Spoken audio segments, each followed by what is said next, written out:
lessons learned or not learned, and especially as exemplified in Rivers State being closed down, so to speak, election-wise? Yeah, even the national problem, the national agitation, you cannot take away the issue of Rivers from the national apprehension.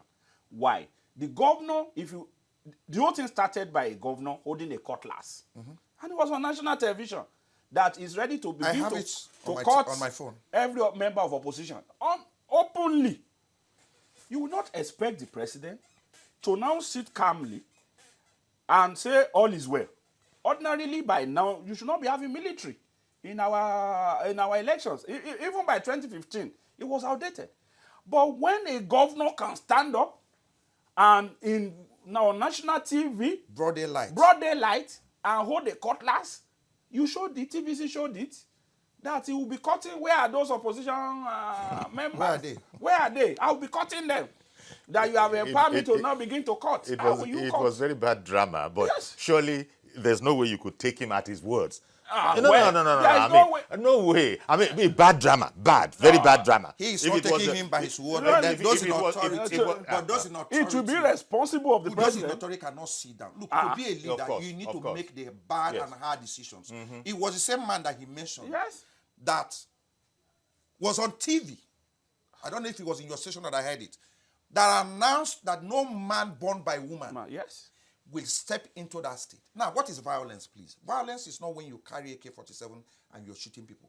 I went to Alausa the other day, Ministry of Women Affairs and Poverty Alleviation, to find out what the meaning of violence is within their own books and all that. And they told me that when women come to this place to come and report their husband for raising hands on them, that the question they normally ask them is, this is your husband, what is it that you do that trigger him to raise hand on you?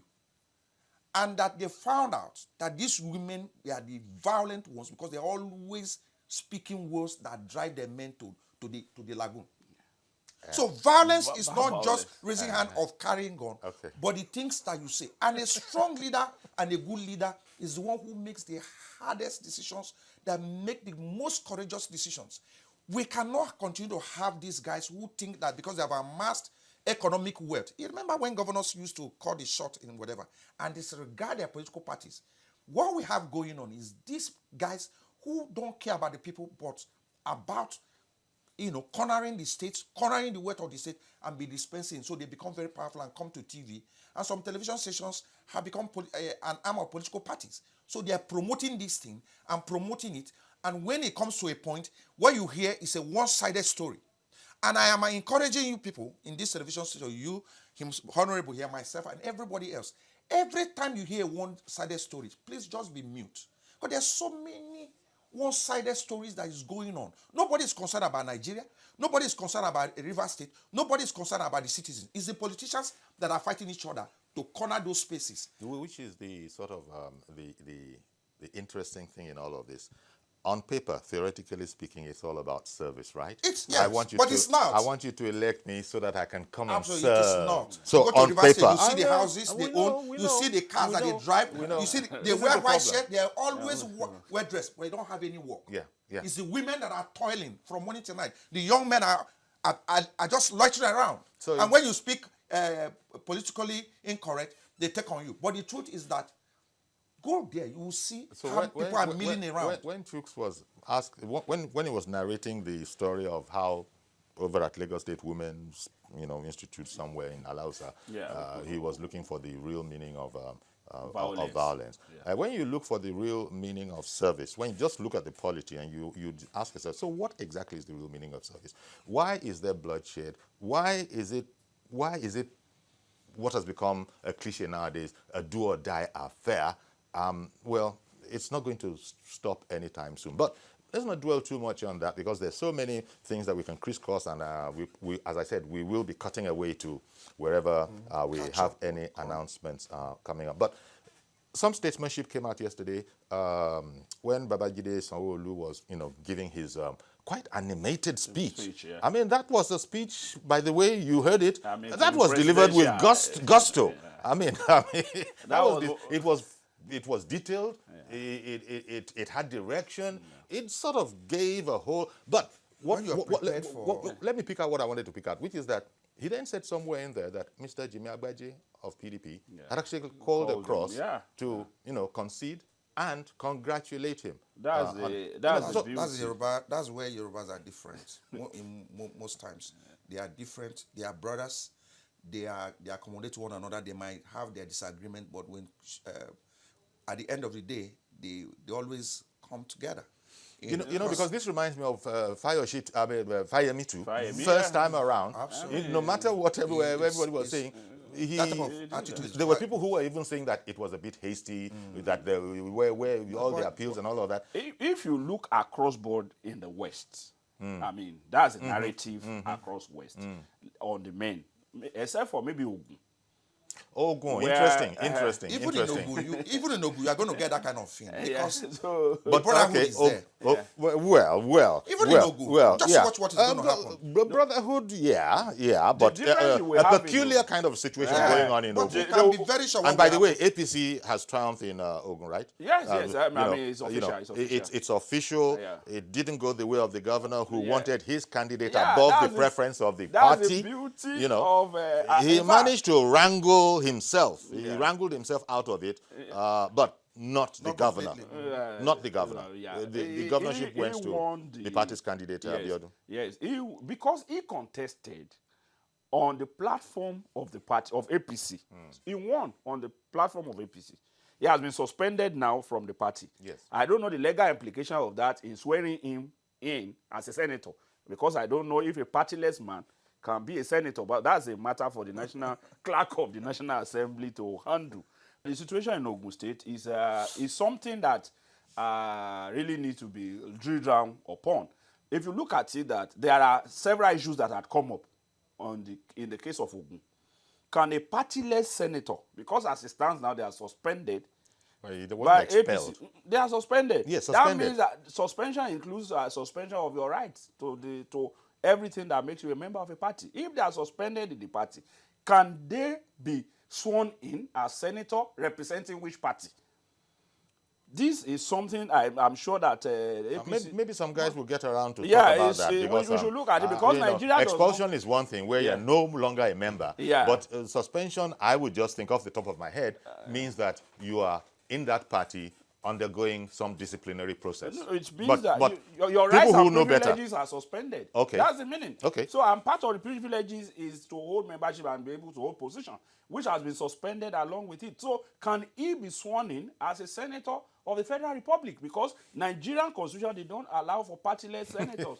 So, I mean, these are key issues that we need to look at. Then the issue of somebody in APC, because now if you look at even the rejection of the election, it's being done by somebody who claimed to be an APC member and is rejecting a victory of his own party. I mean, that's another anomaly that that's the anomaly in the case of Governor Amosu. Governor Amosu is and what he's doing, protesting. You'll be shocked at what is happening in Ogun, and that's why the party has taken a major step in that. Let me draw an analogy. Sorry. Okay. Let me just draw this analogy because it becomes very important. I read some of their write-up and they refer to what I did in Ondo State. And let me clear that clearly. When I had issues with how Oyegun, the former chairman of APC, imposed the governorship candidate on us, now Governor Akeredolu, on us, I was not happy. We had issues with that. I left APC. I went to AD clearly. I did not stay in APC and be fighting against APC. If you have issue, Akala left APC. When we needed him, we went back to him. We called him back. He dropped his gubernatorial ambition of ADP and came to APC. That's decency in politics. It's not when you will be a senatorial candidate of a party and you are campaigning for another party. That's indecency. Politics is free entry, free exit. You can leave, you can come back whenever it's okay by you. But let's know where you are. In 2011, I was working as SA to Mimiko, who was a Labour Party. I wanted to campaign for Nuhu Ribadu. I resigned from his government. I went to go and campaign for Nuhu Ribadu. There's nothing wrong in that. But when you are in APC, even a candidate of the party, and you are not campaigning for another party. And a suspended member of APC. It's a suspended member now, which is what the party should do. And they make some other historical error, which I also want to use this briefly, please, because I wanted to solve. To correct. I wanted to look at Governor Okorocha. Yeah. You know, he's in a similar situation. But quickly land. Let me just finish on this. 6 months before Ondo election, 6 months after, Osun has no cabinet. Because some people are making the mistake that, Shebi, I was aide to Aregba, I was never his aide. When we were having Ondo election, I was not his aide at all. Google will help them out so that when they are making such errors, they should know that they had violated every form of decency. But Chooks, in the meantime, Governor Okorocha, he has the same situation on his hands. Not his preferred candidate.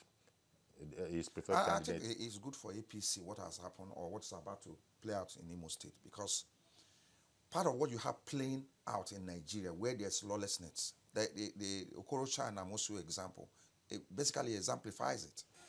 Where people cannot subject themselves to rules and regulations. It's a problem. It calls for anarchy. Political parties should make their members to respect the rules and regulations of their political party and adhere strictly to it. So, isn't that what Oshiomhole is going through, even though there are those who are accusing him of being dictatorial? Yes, but that's what you need. Yeah. I can be called dictatorial by the people who live in my house, because rules are rules. You can't have a decent society or a decent company or organization. We can't have this program in a place and atmosphere of lawlessness. You cannot. The people suffering it today is the country. Yeah. So anybody who wants to be a leader must be. Look, that also reminds me of Saraki and the APC, absolutely. For example. What do you have? And the final outcome now in Kwara. In Rwanda? What do you have in Rwanda?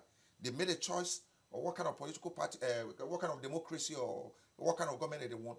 But that man is standing there and he's strong and courageous. Some people don't like it. Those that don't like it are located to South Africa and some to Congo, and from the place they are saying all the things that they're saying. But that society is making tremendous progress. I am telling you, if we're going to make progress here, we need a man who can provide that strong and courageous leadership. And it has to start with the political parties. So Adams Oshiomhole, as imperfect as he is, I think he's been able to bring some level of vibrancy to the party, to his party.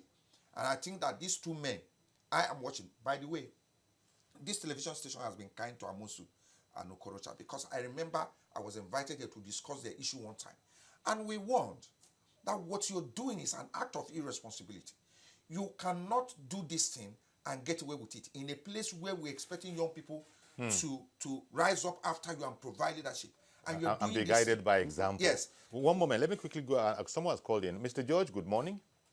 Good morning, Uncle Yori, and thank you for calling in. Sure. Uncle Yori, regarding perceived low turnout, let's not bother ourselves with people who are not yet ready to defend their convictions. Let's make do with those who have the courage to come out in spite of all odds to decide who should govern them. So that issue should just be put to rest. You can see that the pattern in the north is different from the pattern in the southern part of the country. It's about concern, awareness, and where you place your priority. In the course of time, through experiencing, people will learn that to put people in power, you need to put in some sacrifice. Otherwise, you'll just be sitting down behind your table every day and be complaining about others when you have not done anything about who gets there. I'm happy with what is happening in the electorate. In fact, I give kudos to the people of Kwara. They are the heroes of this 2019 election. What they have done is to show our politicians that the people matter. At a point when you push people to the wall, they will take a decision. What is happening in Ogun State is also very heartwarming. If I were the party now, I will make sure that both Mr. Okorocha and what do you call him? The governor. Ibikunle Amosun. Ibikunle Amosun should be expelled from the party and be recalled from the Senate.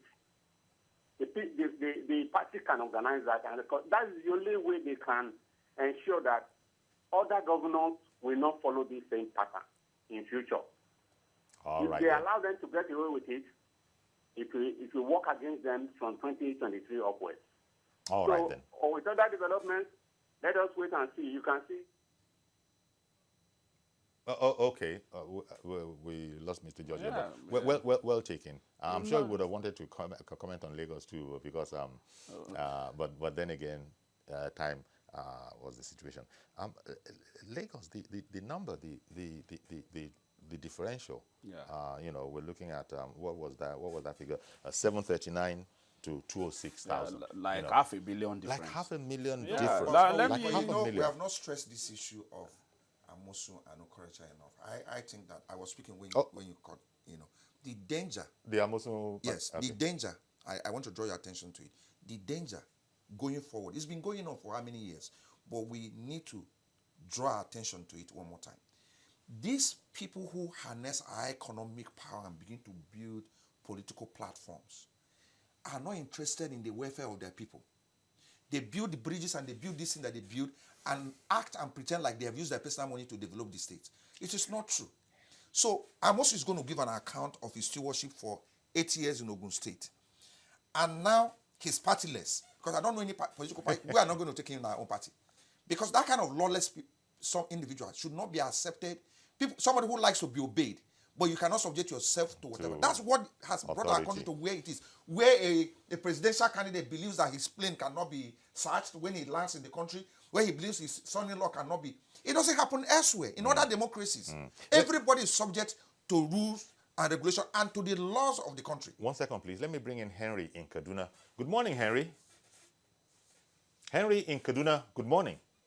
Good morning, Uncle Yori. Good morning, sir. Please go ahead. Yes, sir. Yeah, Henry, thank you very much, Uncle Yori. Yes, I want to contribute to the issue of Okorocha in Imo State. Okay. Go ahead. Yes, what I want to say here is that Oshomole has come to Imo State. The chairman of APC has told Nigerians and the whole world, and have told us that actually there is no thing like dynasty. That there is no dynasty in Imo State. Dynasty in Imo State. And as such, Okorocha cannot just put his in-law. Okorocha cannot just put his in-law to come and continue where he stopped. Mm-hmm. It is an aberration. It is unconstitutional. It is null and void. Okay. And okay. Thank you very much, Henry. Will not. Henry, small challenge, maybe you were listening to yourself, maybe there was a delay, that kind of a thing. Was on. I think the TV was on and he was following himself, but thank you very much for calling in. He was making the point, he's still very much in line with what we're talking about. Well, I don't think, is it a constitutional matter? I just think there is nothing constitutional about that. If people want them to create a dynasty, they can create it. But the party can decide if he doesn't want a dynasty in his own party, on his own party platform. That was what happened. Is that the son-in-law wants to be the governor wants to be senator, maybe the wife wants to, or somebody else in the family wants to be a rep. And the party was even fair to him that take one or so of this, let other people take the other ones. That will not be much. But he felt it was popular, so life goes on. And the people have decided as it is. Okay. Joshua in Irewole, good morning. Good morning, Uncle Yori. How are you? And I greet your guests. Good morning, sir. Thank you very much. Please go ahead. I just want to talk on this part of the contribution of the president. That is the president and the president-elect, Buhari. Yeah. I think he has made a very significant contribution to our politics that we are overlooking. And that is the fact that today voters matter and their voices are being heard through their PVC. Our votes are counting because the president is refusing to interfere or to be used. I think that is a significant progress. And it's not likely that we're going to get it right 100% in 2019.